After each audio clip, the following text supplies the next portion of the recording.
ትንቢተ ዳንኤል ምዕራፍ 7 በባቢሎን ንጉሥ በብልጣሶር በመጀመሪያው ዓመት ዳንኤል በአልጋው ላይ ሕልምንና የራሱን ራእይ አየ። ከዚያም በኋላ ሕልሙን ጻፈ፣ ዋነኛውንም ነገር ተናገረ። ዳንኤልም ተናገረ እንዲህም አለ። በሌሊት በራእይ አየሁ፣ እነሆም አራቱ የሰማይ ነፋሳት በታላቁ ባሕር ላይ ይጋጩ ነበር። አራትም ታላላቅ አራዊት ከባሕር ወጡ፣ እያንዳንዲቱም ልዩ ልዩ ነበረች። መጀመሪያይቱ አንበሳ ትመስል ነበር፣ የንስርም ክንፍ ነበራት። ክንፎቿም ከእርሷ እስኪነቀሉ ድረስ አይ ነበር። ከምድርም ከፍ ከፍ ተደረገች፣ እንደ ሰውም በሁለት እግር እንድትቆም ተደረገች። የሰውም ልብ ተሰጣት። እነሆም ሁለተኛይቱ ድብ የምትመስል ሌላ አውሬ ነበረች፣ በአንድ ወገንም ቆመች። ሦስትም የጐድን አጥንቶች በአፍዋ ውስጥ በጥርስዋ መካከል ነበሩ።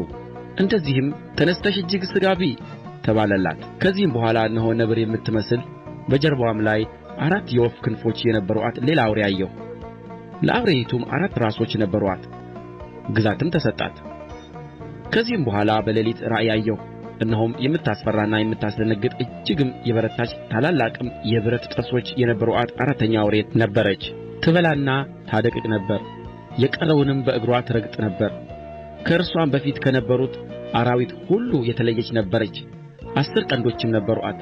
ቀንዶችንም ተመለከትሁ፣ እነሆም በመካከላቸው ሌላ ትንሽ ቀንድ ወጣ። በፊቱም ከቀደሙት ቀንዶች 3 ተነቃቀሉ። እነሆም በዚያ ቀንድ እንደ ሰው ዓይኖች የነበሩ ዓይኖች፣ በትዕቢትም የሚናገር አፍ ነበሩበት። ዙፋኖችም እስኪዘረጉ ድረስ አየሁ። በዘመናት የሸመገለውም ተቀመጠ። ልብሱም እንደ በረዶ ነጭ፣ የራሱም ጠጕር እንደ ጥሩ ጥጥ ነበር። ዙፋኑም የእሳት ነበልባል ነበረ፣ መንኰራኵሮቹም የሚነድድ እሳት ነበሩ። የእሳትም ፈሳሽ ከፊቱ ይፈልቅና ይወጣ ነበር። 1000 ጊዜ 1000 ያገለግሉት ነበር። እልፍ አእላፋትም በፊቱ ቆመው ነበር።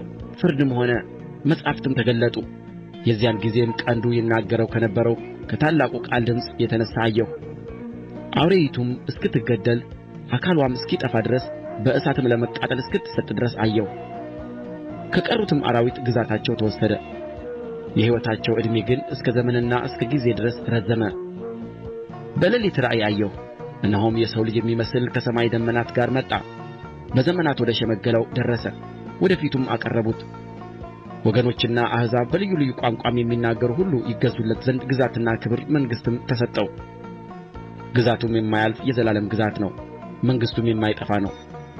በእኔም በዳንኤል በሥጋዬ ውስጥ መንፈሴ ደነገጠች፣ የራሴም ራእይ አስቸገረኝ። በዚያም ከቆሙት ወደ አንዱ ቀርቤ ስለዚህ ሁሉ እውነቱን ጠየቅሁት። እርሱም ነገረኝ፣ የነገሩንም ፍቺ አስታወቀኝ። እነዚህ አራቱ ታላላቅ አራዊት ከምድር የሚነሡ 4 ነገሥታት ናቸው።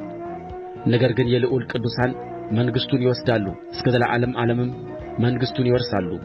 ከዚህም በኋላ ከቀሩት ሁሉ ተለይታ እጅግ ስለምታስፈራው ጥርሶችዋም የብረት ጥፍሮችዋም የናስ ስለሆኑት ስለምትበላውና ስለምታደቅቀው የቀረውንም በእግሯ ስለምትረግጠው ስለ አራተኛይቱ አውሬ በራስዋም ላይ ስለ ነበሩ ስለ 10 ቀንዶች በኋላም ስለ ወጣው በፊቱም 3 ስለ ወደቁ ዓይኖችና ትዕቢት የተናገረ አፍ ስለ ነበሩት መልኩም ከሌሎች ስለ በለጠ ስለ ሌላው ቀንድ እውነቱን ለማወቅ ፈቀድሁ።